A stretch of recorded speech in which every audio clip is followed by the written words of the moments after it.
please take us away. Yeah, thank you so much, Paul. So for the people who did not have a chance to meet me in person, my name is Rudy Noeppens. I'm one of the anesthesiologists. I'm working mostly at University Hospital in the area of neuroanesthesia. However, I have a background in intensive care. So I did a 2-year fellowship in a 1,500 bed hospital in Germany. I have a German background, as you might hear a little bit from my accent. And I also worked in emergency medicine for some time. And I've been involved with airway management now for nearly 10 years in the European Society for Airway Management. So that's probably one of the reasons how I got involved into the whole topic. So I'm going to speak today about the intubation team in response to COVID-19 and how we, like who is actually the intubation team and how did we actually get there. So make you part of the journey that I took. So let's see if I can forward this. Perfect. So this is what I'm going to talk today about. So I want to start like how did we get there? Why is there a need to protect healthcare workers during airway management? This is some first experiences from Wuhan in China, from this JAMA article where they published their experiences with 138 hospitalized patients. The interesting thing I thought was that 40% got infected in the hospital and 29% were actually healthcare workers. And they identified that it was often a person-to-person transmission by droplets and likely to be an aerosol. So 30% affected healthcare workers is obviously a problem. Is this something new?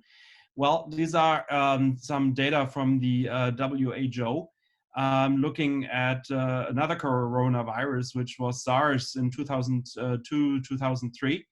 And they found that actually 21% of all worldwide affected patients were healthcare workers. And they actually have in the text that, especially in Canada, it was 43% affected healthcare workers, with the majority from Toronto. So obviously, affected healthcare workers is a big problem. So what about this aerosol? Many of you have seen these pictures when people sneezing, you see the cloud going over with large particles, aerosol going on. And I thought that was an interesting work here from MIT, where they actually showed that droplets actually can travel not just the 2 meters, but as far as 8 meters. So meaning if there's a high pressure going on in the airway and some droplets, which are contagious, are present, it can travel quite a long way. So there's a bunch of aerosol generating procedures, also droplet generating. Intubation is among that. And the data we are operating on today is also a couple of years old. This is from 2012, 2013, where actually Canadian in the group looked in what is the data of aerosol generating procedures and the likelihood of being affected. And what they showed is that intubation is one of the most riskiest procedure to be infected during aerosol generating procedures. So intubation, manipulation of oxygen mask, non-invasive ventilation, and bronchoscopy were the predominant procedures that they identified at this time. So I want to show you the largest Petri dish in the world. This is the Theodore Roosevelt, the aircraft carrier. Many of us heard in the news that there was a COVID-19 outbreak. I'm not sure how reliable data is that got presented by the US Navy, but I think they still make an interesting point. So they performed around 4,500 tests. They showed that 710 of these people were positive, and 51, around 7%, actually were with symptoms. But what it means is that there's 695 asymptomatic individuals that are potentially contagious. So they can actually transmit the disease. So you don't have to have necessarily symptoms to really transmit COVID-19. So what about the intubation team? Here's the story of forming the Alyshas intubation team. And as a timeline, I give you the graph of the numbers from Ontario. And it was March 22nd when Alyshas PMT asked Anesthesia and Emerge to form an intubation team. So pretty early in the whole thing. I was approached to be part of the leadership along with Samir Mal, who is from Emerge, to actually steer and form this intubation team. So we came up with a framework on March 24th, which included an intubation team with 2 MDs, 1 respiratory therapist, 1 nurse, which would be alarmed as a code, calling the 5555. And it would be intubating all suspected or confirmed COVID cases. LHCC gave green light on March 30th with a potential start date on April 3rd. However, it took another couple of days to get the other groups that were involved, respiratory therapists and nurses involved. So the start date initially was set to April 6th. April 6th was, we took out drugs, we had the pagers, the phones, we were ready to go, and then actually got grounded by IPAC because the PPE that we suggested was not approved. I will talk about this a little bit later. And it only took another, 2 weeks until we actually could get started with modified PPE, which was not at the time our first choice. Actually, you can see we were right on time for the peak. One of my colleagues said when I showed the data earlier today, was like, oh, wow, see, it worked. We brought the curve down. I'm not sure if we're responsible for that, but anyways. So obviously there was no real cookbook or textbook telling like what to do in this kind of a situation. And there was a lot of online meetings and webinars going on throughout the world. So the Canadian Afros group was actually the first picking up the ball on March 12th. The Difficult Airway Society UK followed March 14th. Things got really interesting when the European Society of Intensive Care Medicine had a webinar on March 19th, where actually Italians shared their experience, which was, it was like, it caused some sensation of panic listening to that. The European Area Management Society also had a discussion with individuals from the front line, and they really reported from a disaster, from loads of infected doctors, nurses. They also made a first comment that the current PPE might not be enough, and at the time it was just a single pair of gloves, gown, and FFP2, which is the N95. So basically, they were using at the time just droplet precautions, and they thought that might not be enough. So there was a couple of other meetings leading to some of the experiences that we used to form the intubation team. Also interesting was seeing and talking to people from Wuhan in China. They used for intubation team 2 MDs and 2 nurses. And they performed up to 16 intubations in 24 hours, looking like that. So the idea is that, remember, there's a high number of potentially affected healthcare workers, that there's a change of paradigm. So basically, staff safety takes highest priority over patient safety. And that's basically the DNA of the intubation team. So staff safety is #1 and takes priority over patient safety, which was especially for anesthesiologists very, very hard, because if you see a patient desatting, you kind of instantly slap a bag on, start back mask ventilation, which is a maneuver that is likely causing spread of the virus. So that was an interesting experience. Full PPE, high-grade PPE was also thought to be essential. We thought it was essential to have one person being the sole job to make sure that PPE is put on correctly and also doffed correctly. And our goal is to have 0 infected healthcare workers in the process. We also thought it's important to have a high expertise in airway management and hemodynamical management. So you have a daily experience with these problems. And also the idea was to limit staff exposed to aerosol generating procedures. I tried to picturize that with this little cartoon here. So if you do an intubation emerge, let's say there's 4 people exposed who can hand it down to a lot of others. Parallel intubation in the ICU, there's another code blue going on an hour later. So in total, you have 12 exposed healthcare workers and potentially can transfer this, let's say, to 168 other people. With an intubation team who would perform the intubations on all 3 occasions, you basically bring it down to 4 exposed healthcare workers and potentially give it to only 56 exposed. We could do further math on that topic, but the idea is by just having one specialized team doing all the procedures, bring down the numbers. So the staffing then was physicians from the field of anesthesia, emergency medicine, and ICU. And we asked for volunteers only. Remember, doing that job, you likely have the highest COVID exposure from all procedures. At the time when we presented this, the expectation was to also have volunteers from nursing and respiratory therapy. But then found out quickly that management obviously had a different opinion on that, and people were assigned sometimes randomly, which, okay.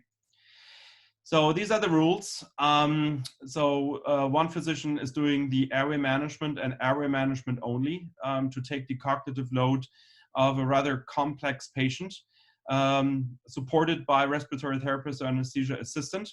The second physician is only doing monitoring and drugs. This person solely focuses on hemodynamics. One person, the nurse, is outside in the room. He acts as safety officer, assisting the material, and also keeps up the communication, because as you know, if you're in full PPE and your pager goes off or your phone, there's no way you can answer that. Is this extraordinary? Well, no. This is from the Italian guidelines, a very similar intubation team, also from the United Kingdom, very similar rules. So this is actually very much in alignment with what the rest of the world is doing. So we had 22 physicians who volunteered for the job, coming from these 3 fields. The nurses were recruited from PACU. The AAs from the OR, and we had sometimes RTs blending in. The physicians do 12-hour shifts from 8 o'clock till 8, 2 days, 2 nights, and then 3 days off. So let's talk a little bit about the PPE. So initially, we thought peppers would be the way to go. And you remember probably this neat article, which was published just January this year, saying that obviously peppers are fantastic, and we also already had people trained on it for COVID, coronavirus, SARS, and so on. We thought LHSC having a lot of these devices ready to go. We thought that's exactly what we want. So we see a picture of Jennifer VDD, one of the anesthesiologists, where we actually, this is the first day we were ready to go. But we got shut down for several reasons. The physicians of the team said, well, if we don't get appropriate PPE, we won't be doing the job, because we will have likely to take the highest virus load. Again, at this time, we expected to have 6 to 10 intubations per day with patients with having a full-blown COVID-19. So we started looking like what's going on in the world. So Lombardy in Italy, people looked like that. In Singapore, peppers were mostly used. This is in China, where they wore like a bunny suit on top of with a surgical gown, N95s, and on top of that, these hoods. And in Italy, in Napoli, actually, they use bunny suits with like full-blown respirators, covering the whole face. Interesting enough, in this part of Italy, they had 0% infected health care workers. In Italy, in the first wave, they had 20 to 25% affected healthcare workers. So they met exactly the number that was published before. So what do we do? And we also saw a number of emerging publications showing that when you do intubation, you have a risk of being sprayed to your face. If your face is not covered, you might have exposure of the neck. This is from a recent publication in JAMA, where they identified contamination not just off the neck, but also ears that are not exposed. And well, guess what? You scratch your ear, you touch your nose, and you might be actually then carrying the virus. So we ended up using these P100 reusable elastrometric respirators, which again wasn't our first choice, but Healthcare Ontario's supported the use of reusable masks. And since they were a higher level than the N95s, we settled for that. We also wear 2 bouffant hats to make sure that there's the ears and hair doesn't become a carrier, contagious. And also wear a neck protection, you can see it quite nicely here, to make sure that we don't get a virus load on our necks. Is that extraordinary? Well, no, it's not. This is an international database that's predominantly driven from the UK. And as you can see, people use predominantly gloves, gowns, hat, eyewear, face shield, or goggles, and lo and behold, N100s. And not so many actually settle for the N95. I guess this is mostly from North America. This is UK, Italy, Germany, and so on. So there is a little bit of a worldwide difference. So this data is, I think, about a week old when I checked last. So what equipment do we carry with us? You probably saw us dragging this little cart behind us. The idea was to have a box that you can wipe down. And in this big box, we have little boxes that's also wipeable. And it contains single bagged everything that's in there.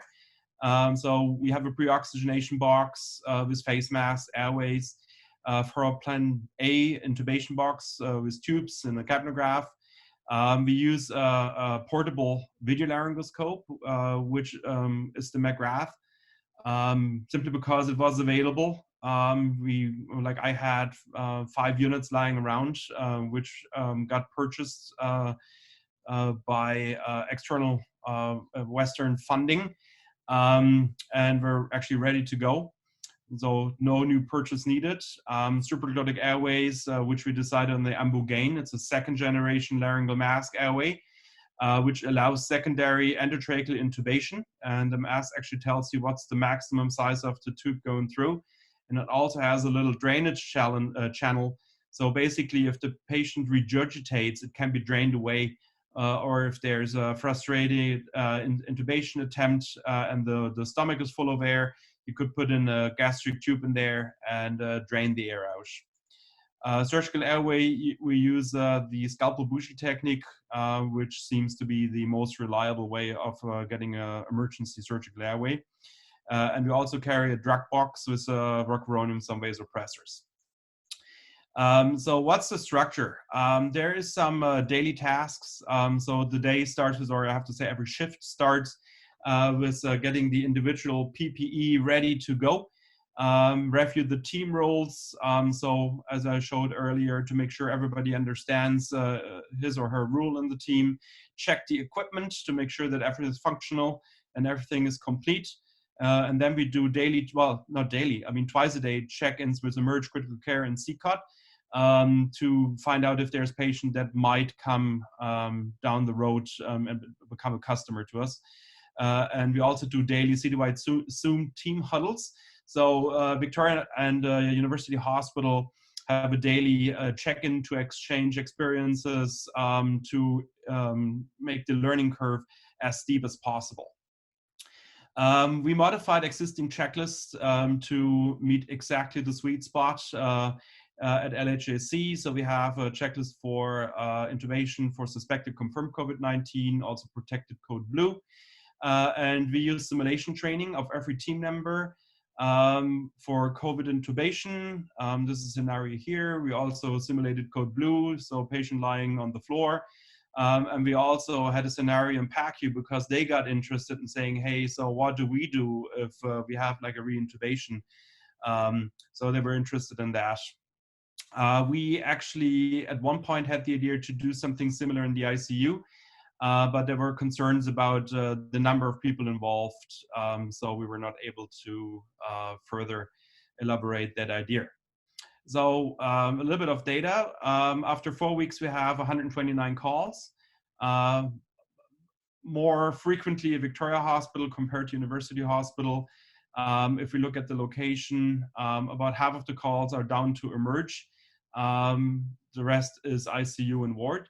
And the majority is asking for intubation. We also have some code blues and trauma, obviously. So what are the challenges? And we had to learn a lot over times. So we found out very quickly that using these respirators, it's very, very hard to communicate. So if you ever want to have an argument and and the neighbors should know about it, just wear one of those and nobody will hear that you ever had a loud argument because it muffles your voice tremendously. Also, it's like, so there's these people showing up in surgical gowns, just look like everybody else around. So who the hell are you? So we started placing stickers on the gowns. So we will hopefully have these stickers ready with a little field to put the name on in the close future. Communication outside of the little room we were working was a huge issue. So what drugs did you give? For us as anesthesiologists, it was a new kind of dimension because we are never sure how much drugs we give. We give the drug and chart it on our documentation sheet. But obviously, in different areas, this is very different. So this is actually from the emerge down at UH to use these sheets to communicate outside the room, like what's going on, what do we need. A big problem is also, even when some people started using baby monitors to bring the voice outside of the room. So we had a couple of occasions where people thought there's a ongoing arrest, but it was hyperperfusion and chest compressions were performed to flush in basically the medication giving IV. And people got really confused saying, hey, you guys are not doing proper advanced cardiac life support. What's going on? But it wasn't actually an ACLS situation. It was a hemodynamically unstable patient. So obviously that could not be transported outside the room because you're in full isolation. Another challenge is the silos of LHSC. So at every site, the intubation team showed up. There's a different documentation. There is no uniform electronically based system at LHSC. That also was a challenge. Also looking up like what information is available might be very, very different from place to place. It was interdisciplinary collaboration all of a sudden. ICU, MDs, nurses, emerge nurses, CCOT, CPR teams, all over the place. But everybody was used to more or less acting in the own silo, and all of a sudden somebody comes in and has to serve every silo. So that certainly was a challenge. At times, team members felt like monkeys in a cage with zoo visitors looking out from the inside. So there was some very judging observers.